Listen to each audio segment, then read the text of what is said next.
So let me show you what I'm looking at right now, the Sumpter Valley Gold Dredge. So we are lucky enough to have my friend Ranger Garrett here, and he is going to show us around. So we'll take you in right now. All right. Hi, everybody. Welcome to the Sumpter Valley Dredge. So this dredge operated from 1935 to 1954. It came from Portland, and we're going to go in and check it out. We're going to look for some switches and maybe some numbers. Maybe a secret room. So if you guys look at these buckets, there are 72 buckets on this dredge, and each one of these buckets weighs 1 ton each. Crazy. Look at how huge these things are.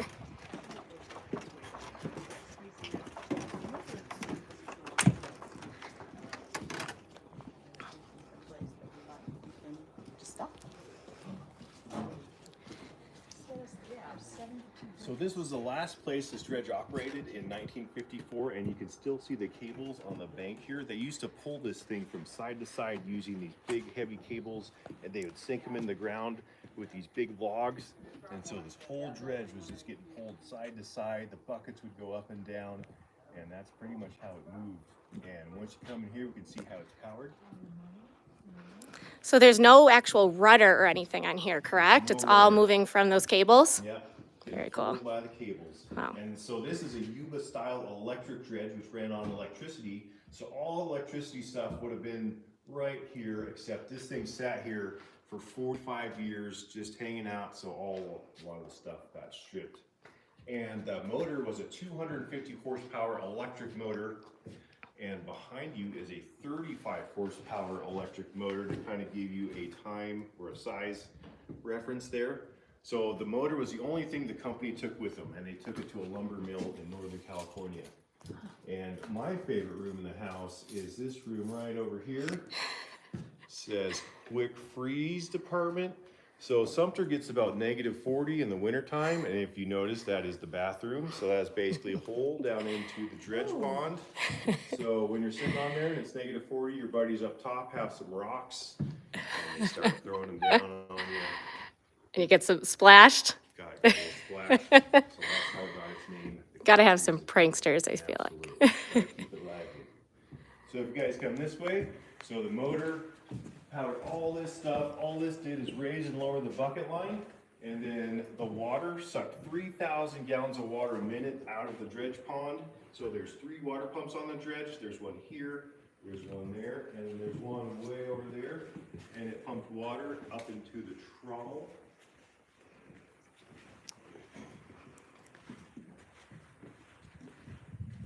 How many people did it take to operate it?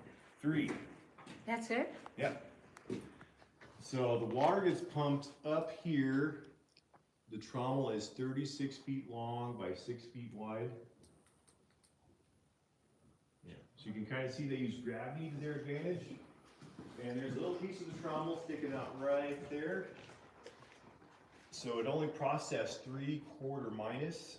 And there's a piece of it right there sticking out. So it spun around like a washing machine, and so we made a mini trommel to show you what it was. Oh, look, there's a number 9. Ooh.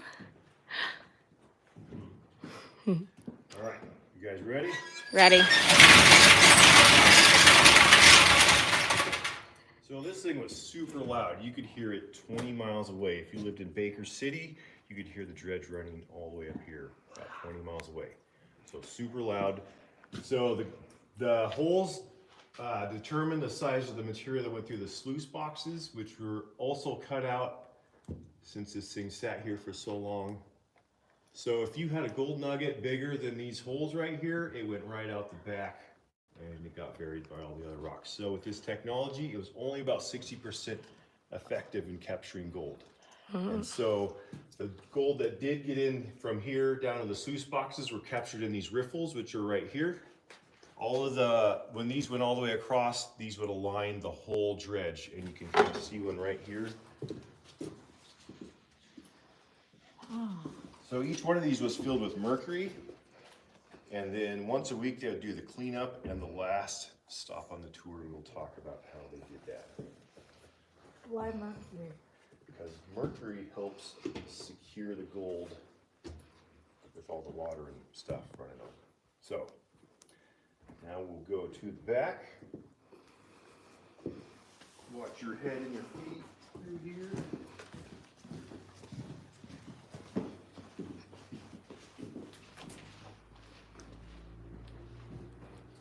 This is for hard rock mining, has nothing to do with dredging, but it's pretty heavy.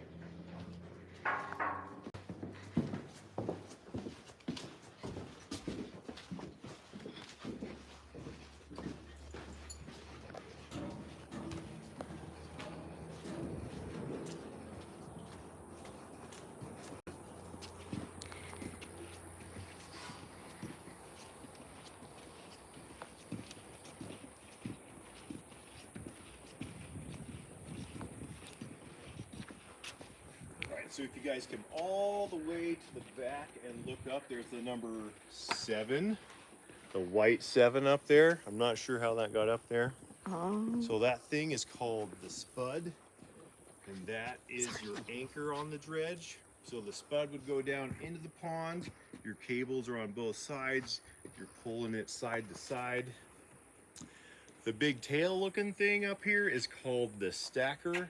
So that's where all the big chunks of gold, all the big rocks went out, and the wooden things right here is where all the topsoil and smaller stuff went out. So that's how the tailings got their upside down look, of big rocks on top of little rocks. Oh, did not know that.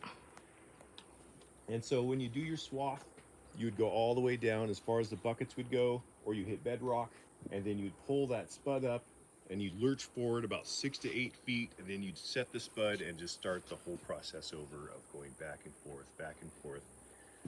The stacker would have been covered in the wintertime because when it gets -40 in beautiful Sumpter, Oregon, things freeze really fast.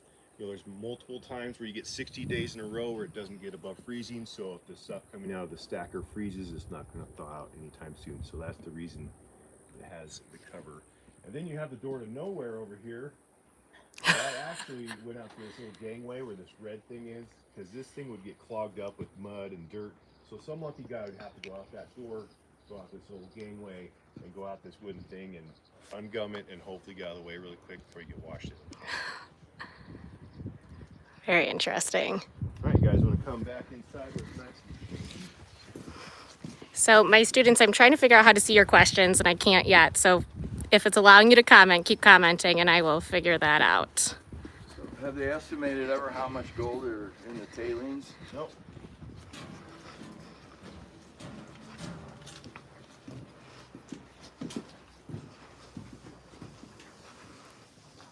So this is their communication system.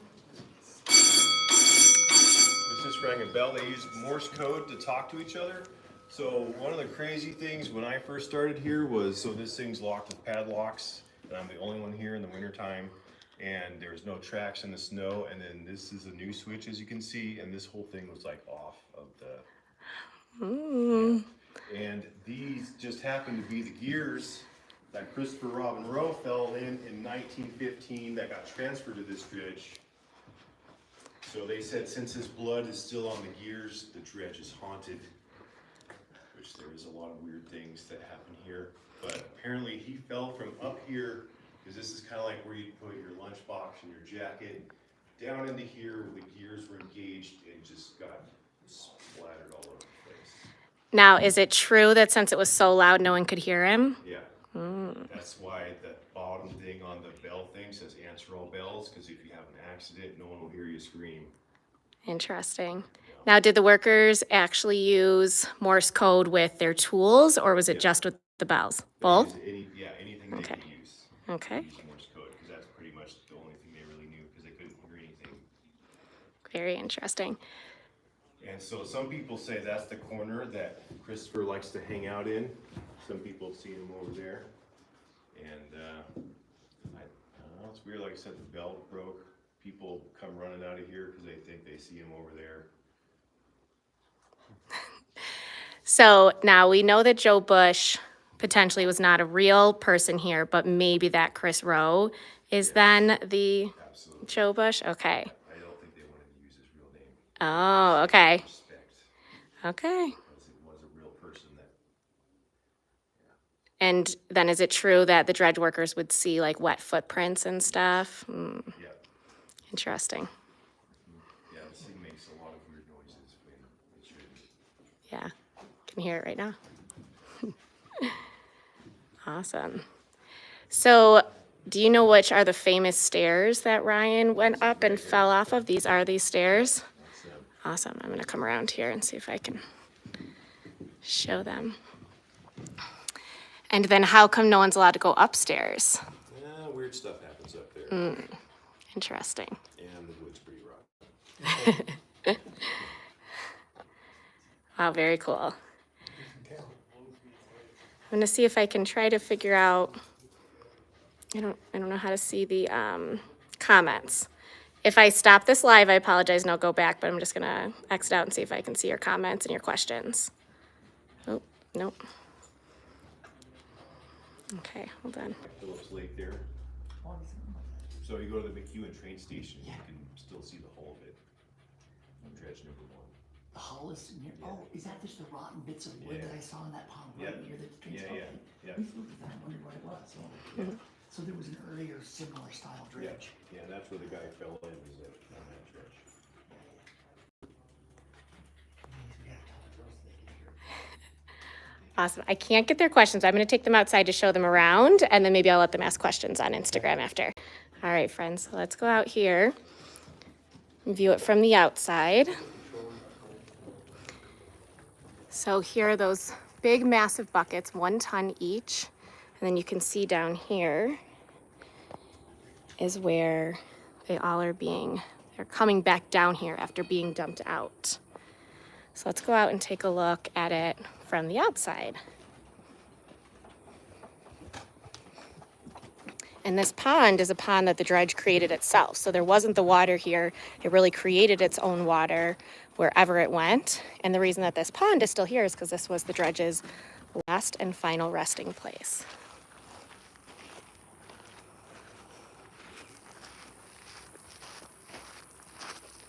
So hopefully you can get an idea of how absolutely massive this machine is.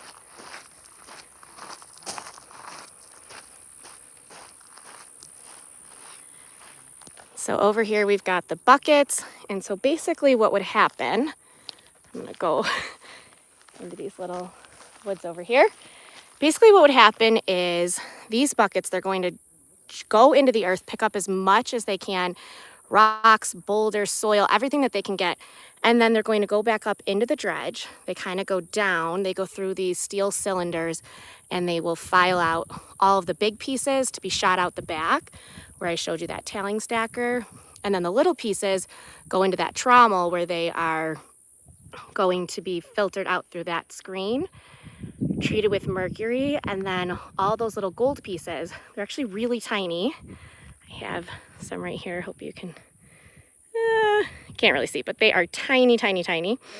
And they would put them all together essentially into these crude bars, so they're not going to be as, nice as the gold bars you see in movies or anything like that.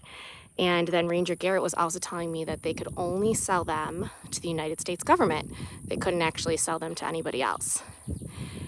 So unfortunately, I can't seem to get questions here. So what I'm going to do is I'm going to end this live. I'm going to go over to Instagram, and I will go live there where you can ask questions, and I'll stay on for about 5 minutes or so. If you have any questions for Ranger Garrett, want to see anything, want to know if there's a real secret room or anything like that, head on over there at Miss McNamara's class. I'll head on right now, and I'll see you guys soon.